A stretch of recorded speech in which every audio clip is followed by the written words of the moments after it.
Welcome to When Africa Speaks, where legends come alive and greatness calls to greatness. In every corner of this vast continent, from the golden sands of the Sahara to the rolling hills of the south, from the ancient kingdoms of the west to the mighty mountains of the east, extraordinary souls have walked this earth. Men and women who dared to dream beyond their circumstances, who chose courage over comfort, who built bridges where others saw only rivers. This is our legendary corner, where the echoes of heroes past whisper secrets to the champions of tomorrow. Here, every story carries a spark, every tale holds a mirror, and every legend asks the same powerful question: what greatness lies sleeping within you? The world is waiting for the next legend. That legend could be you. That legend could be anyone brave enough to believe that ordinary people can do extraordinary things. Join our growing family of dreamers and achievers. Hit that subscribe button and let these timeless stories awaken the giant that lives inside your heart. Because when you discover the hero in someone else's story, you begin to write your own. Long, long ago in the great kingdom of Zazzau, which is the land we know today as Zaria in northern Nigeria, where the sun painted the savannah gold and the winds carried stories of ancient glory, a baby girl was born whose eyes sparkled like lightning in the night sky. The royal drums echoed across the land as Princess Amina drew her first breath, and the wise elders gathered around her cradle whispered among themselves, "This child will shake the earth with her footsteps." While other princesses of her age played with beautiful dolls made of ivory and learned to weave colorful patterns on their looms, young Amina had different dreams dancing in her heart. She would stand at the palace windows, watching the royal soldiers train in the courtyard below, their swords flashing in the sunlight like silver fire. Day after day, she begged her father, King Nikita, "Please, let me hold a real sword, just once." But her mother, Queen Bakwa, would shake her head gently and say, "A princess must be gentle and soft, my daughter. These are not things for young ladies." But Amina's heart burned like a flame that could not be put out. An adventure called to her soul like a distant drum. When Amina turned 10 years old, terrible raiders attacked a peaceful village near the kingdom.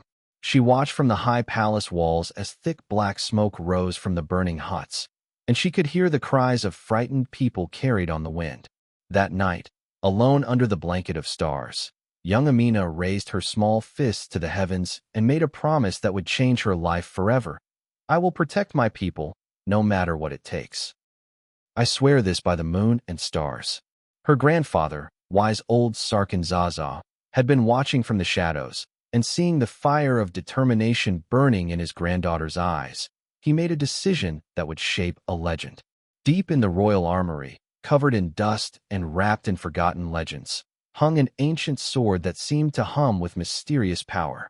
The weapon had been waiting there for generations, and the old stories said it belonged to the greatest warrior queens of long ago. When young Amina first laid her small hand upon its handle, the blade sang like thunder rolling across the sky. The royal weapon master gasped and stepped backward, for he knew what this meant. "Child," he whispered with wonder in his voice, "this blade has chosen you. It has been waiting all these years for the right person to touch it. This sword once belonged to the greatest warrior queen of ancient times, and now it knows its new owner." Every morning, while the kingdom still slept and the roosters had not yet begun to crow, Amina would slip away from her soft palace bed to train with her grandfather in secret. In hidden courtyards where no one could see, she learned to ride horses like the wind itself, to fight with the courage of a lioness protecting her cubs, and to think with the wisdom of a great general planning for victory. Her muscles grew strong, her mind grew sharp as her blade, and her spirit grew as fierce as wildfire. But always, always, she kept her training secret from the royal court, for she knew they would not understand. When Amina was 15 years old, a terrible drought struck the land of Zazzau like a curse from angry spirits. The wells ran dry, the rivers became beds of cracked mud, and children cried from thirst while their mothers looked to the empty sky for rain that would not come. While the king's advisors sat in their comfortable chairs arguing about what should be done, Princess Amina could bear it no longer. She disguised herself as a young boy, dressed in simple clothes, and led a dangerous mission deep into the wilderness to find water for her people. Through thorns and across burning desert sands she traveled, until she found a hidden spring that had never been discovered. She saved her people from dying of thirst, but when she returned home, her secret was discovered. King Nikita was both angry and proud when he learned what his daughter had done. "You disobeyed me," he said with a stern voice, but his eyes shone with admiration. "But you also saved our people. If you truly wish to be a warrior, then you must prove yourself worthy in real battle." And so, at an age when most girls were learning to cook and sew, Amina became the youngest general in all of Zazzau's long history. The older generals laughed behind their hands, thinking this was just the foolish whim of a king who spoiled his daughter. But they would not laugh for very long. Soon, enemy forces attacked Zazzau's eastern borders like a pack of hungry wolves.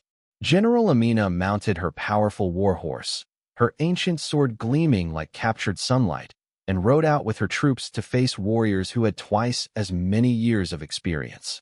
But Amina had something they did not have: a brilliant mind for strategy and a heart that knew no fear. Using clever tactics that confused and surprised her enemies, she defeated them completely. The enemy soldiers fled like leaves scattered by a mighty wind, and all of Zazzau celebrated their young general's victory. But this was only the beginning of her legend. When King Nikita died suddenly from a fever, the entire kingdom mourned as if the sun itself had fallen from the sky. But now came the greatest challenge of all: who would rule Zazzau? Some powerful nobles wanted Amina's younger brother to wear the crown, saying that kings had always been men. Others believed in the ancient laws that declared the strongest and wisest should lead, whether man or woman. Princess Amina faced her greatest battle yet, and this time her enemy was not foreign soldiers, but the doubts and old traditions of her own people. After many heated debates and difficult tests that proved her wisdom, courage, and love for her people, Amina was crowned Queen of Zazzau when she was 23 years old. As the golden crown was placed upon her head, thunder rolled across the sky like the applause of the ancestors, and lightning flashed as if the heavens themselves were celebrating. "I promise before all the spirits of our forefathers," Queen Amina declared with a voice that carried across the kingdom, "I will make Zazzau the greatest kingdom in all of Africa." The crowd roared their approval until the very ground seemed to shake. One evening, Queen Amina climbed the highest tower of her palace and looked out across the vast lands that stretched beyond her kingdom's borders. In her mind's eye, she could see a vision of the future: trade routes connecting distant kingdoms like golden threads, strong walls protecting peaceful villages, and her people living in prosperity and safety. She saw caravans of merchants traveling safely along roads she would build, and children playing in courtyards protected by walls she would construct. But she knew that dreams alone were not enough. Dreams required action, and action required the strength to fight for what was right. Queen Amina gathered the greatest army Zazzau had ever seen, like a river of courage flowing across the land. With war drums beating rhythms that made brave hearts pound with excitement, and colorful banners flying like birds of victory, she marched toward the neighboring kingdom of Kufina. The enemy had never faced a warrior queen before, and some foolish commanders thought this would be an easy victory. How terribly wrong they were about to discover themselves to be. After conquering Kufina with brilliant strategy and unstoppable courage, Queen Amina did something that no conqueror before her had ever done. Instead of destroying the defeated city and taking everything valuable, she ordered her soldiers to build massive protective walls around it.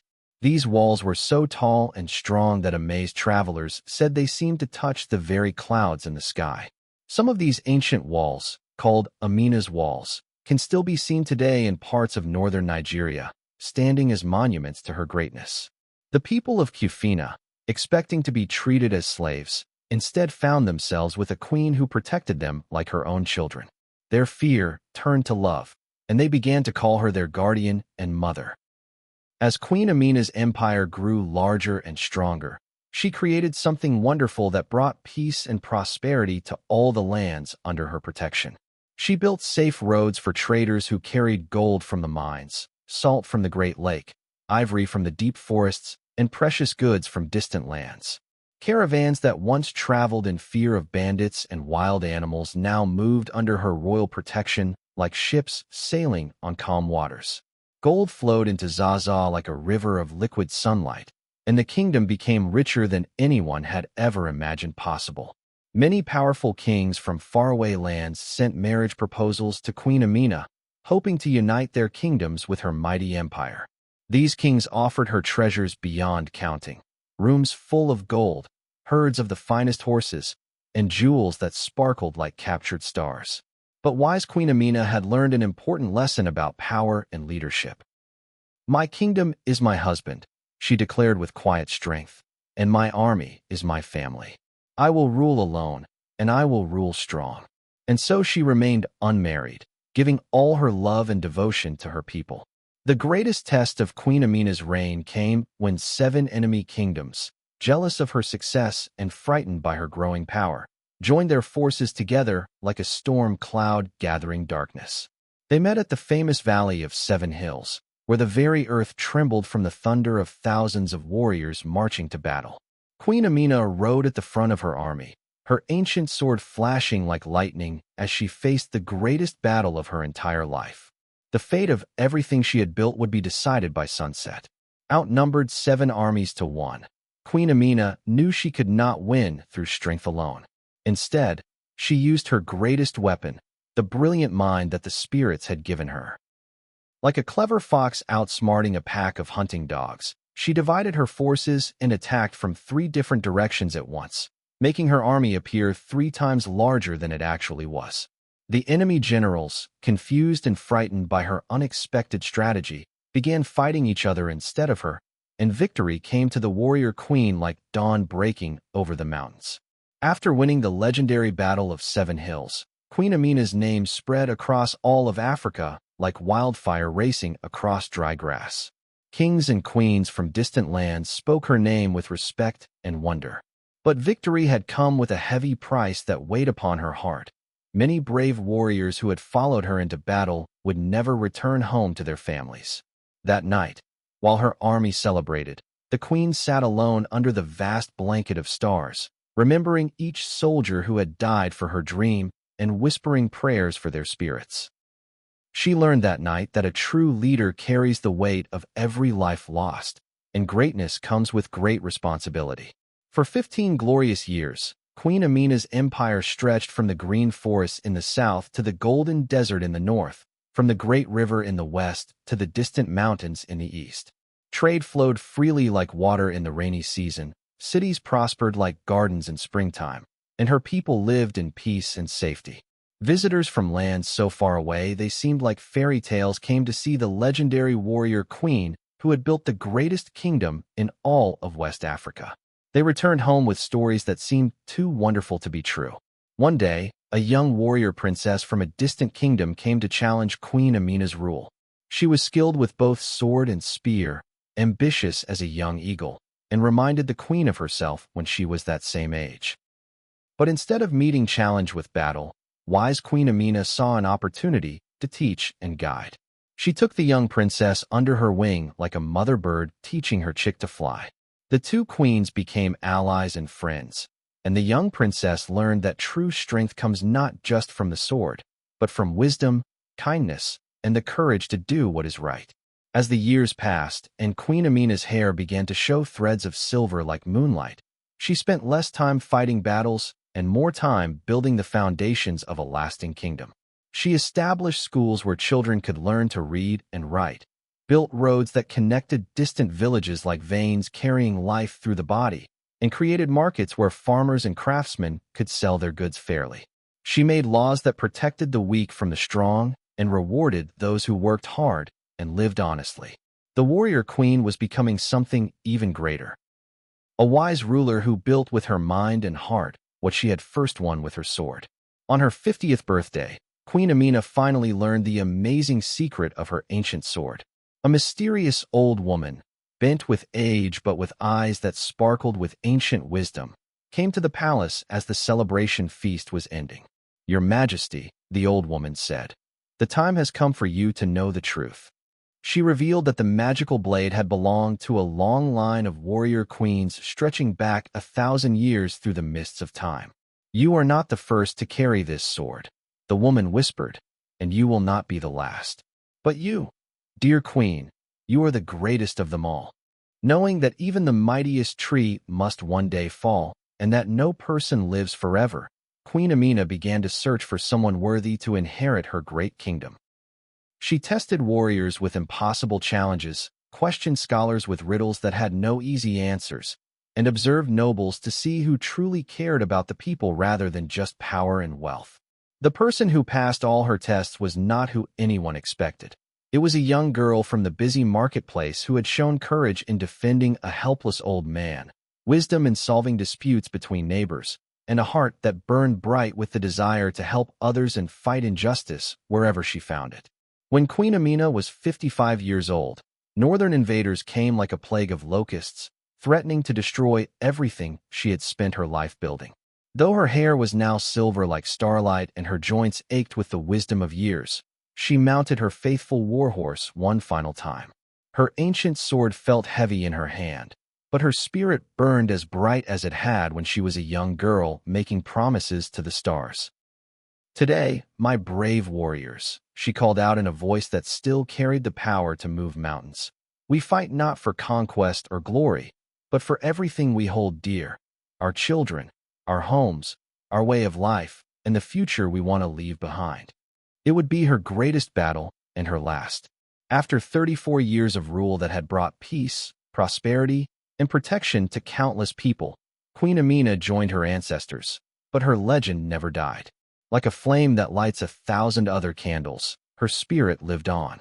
The mighty walls she had built still stood strong, protecting cities and villages. The trade routes she had created still brought wealth and prosperity to her people. The schools she had established still taught children to read and dream. And today, if you visit Zaria in northern Nigeria, you can still see some of the ancient walls that bear her name, reminders of a queen whose courage changed history. In every young girl who dares to believe she could be more than the world expected, in every person who chooses to stand up to bullies and defend the weak, in every leader who chooses wisdom over war and justice over revenge, there lives forever the immortal spirit of Amina, the warrior queen of Zazzau, whose name will be remembered until the end of time. Queen Amina's statue is an equestrian statue in honor of the queen. The sculpture was originally designed by Ben Akanam in 1975 during the Second World Black and African Festival of Arts and Culture and was placed at the entrance of the National Arts Theatre in Lagos State. And so the legend lives on, not just in the pages of history, but in the choices you make today. Every great story began with someone who refused to accept that things had to stay the same. Someone who looked at impossible odds and whispered, "Watch me." Someone who understood that legends are not born. They are forged in the fire of decision, shaped by discipline, and polished by perseverance. The same blood that flowed through the veins of queens and kings, warriors and wise rulers, innovators and nation builders, that same blood flows through yours. The same spirit that built kingdoms and crossed oceans, that fought for justice and lifted up the fallen, that same spirit lives within you. Your time is now. Your moment is today. Your legend begins with your next choice. Choose vision over blindness. Choose unity over division. Choose courage over fear. Choose to build rather than tear down. Choose to lift others as you climb. Choose to be the change you wish to see, the leader you wish to follow, the hero your community needs. The world needs more legends, and legends come in all shapes, sizes, and colors. They come from villages and cities, from simple homes and royal palaces. What makes them legendary is not where they came from, but where they decided to go. Your story is waiting to be written. Your legend is ready to unfold. The only question is, will you answer the call? Subscribe to When Africa Speaks, and let these stories of greatness fuel the fire of your own destiny. Because when you speak with courage, wisdom, and love, the world stops to listen. The next legend could be you. The next hero could be you. The next great story could be yours. Thank you for watching. And remember, legends never die. They simply inspire new legends to rise.